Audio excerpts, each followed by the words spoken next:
नमस्कार मित्रांनो. आज आपण त्या जंगलामध्ये बिबे गोळा करण्यासाठी आलेलो आहोत. तर तुम्हाला इथे दिसत असेल अ, हे कवळे बिबे आहेत. बिब्याचा औषधामध्ये खूप उपयोग होतो आणि हा बघा इथं हा पिवळसर रंगाचा आहे, हा पिकलेला बिबा आहे. या झाडाला मार्किंग नट असं सुद्धा म्हणतात. कारण जे आपण मतदान करतो, ते मतदान करता वेळेस जेव्हा आपल्या बोटाला शाई लावली जाते, तर त्या शाईमध्ये याचा उपयोग केला जातो. तुम्हाला इथं खाली दिसत असेल बघा. हे पानावर असे काळे डाग आहेत, ते तेलाचे. इथं काही बिबे आहेत. तर हे या वनस्पतीचं तेल इथं सांडलेलं आहे. जे आपण मतदान करतो आणि त्या मतदानामध्ये आपल्या बोटावर जी एक शाई लावलेली असते, जी ससा निघत नाही.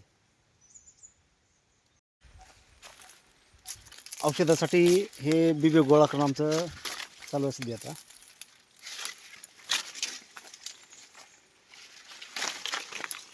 हे अशा प्रकारे बिबे आहेत आणि हा जो पिवळा भाग आहे, हा पिवळा भाग जर भाजून खाल्ला तर खूप छान लागतो. जसं आपण पोळीचं पुरण असतं तशी याची चव लागते.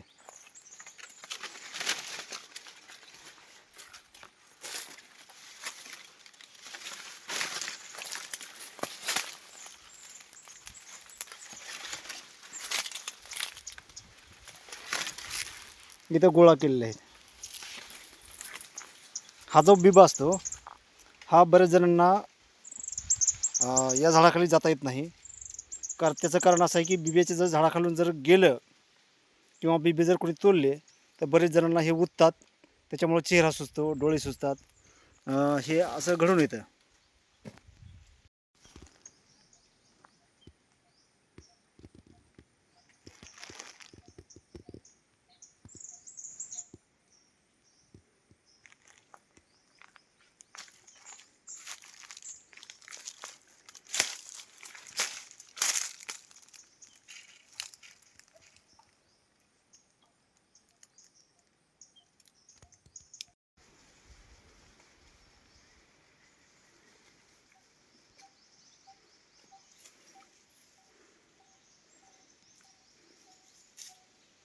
हे माझं शेत आहे आणि इथं गहू पेरलेला आहे आणि इथं बांधावरच हे बावनच्या इथं आलेले आहेत. तर औषधासाठी इथं आम्ही हे अशा प्रकारे इथं बावनच्याचं बी जमा करत आहोत.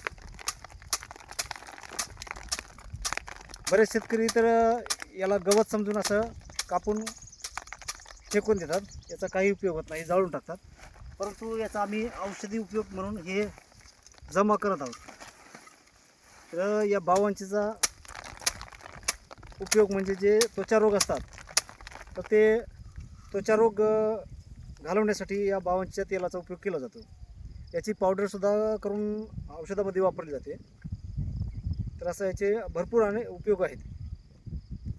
तर आज आम्ही इथं जमा करत आहोत.